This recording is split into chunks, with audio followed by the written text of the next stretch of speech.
शुभ प्रभात। मोर नाम अक्षिता सेठी। आज मु गोटे कहानी सुनेबाको जाउअछि। कहानीर नाम हला प्रकृत बंधु। चिकू नामर गोटे पिला रहुतिला। से बहुत भल पाठ पढुतिला। से सबुदिन स्कूल जाउतिला।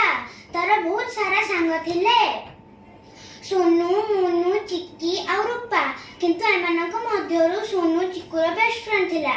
गोटे दिन चिक्कूर देह बहुत खराब हो गला। से बिछना रे पड़ी रहिला। तार स्कूल जीवा बंद हो गला। जेते औषध खाइले भी चिक्कूर देह ठीक हैला नहीं। चिक्कूर मन भल रहिला नहीं। चिक्कूर मन पाठ पढ़ारे लागिला नहीं। गोटे दिन चिक्कू ता घर सामने रास्ता को चाहला। से देखला गोटे मांकड़ साइकिल चले जाउची। से देखी आश्चर्य हो गला। ता परदिन से पुणी देखला गोटे ठेकुआ साइकिल चले जाउची। एमती किछि दिन चला। भालू, हरिण, बाघ एमती बहुत सारा पशु साइकिल चले जाउथिबार देखिला। एबे से खुशी खुशी रहुथिला। तार मन पाठ पढ़ारे लागुथिला। से एबे ठीक हवा को लागिला। एबे से संपूर्ण ठीक हे गला।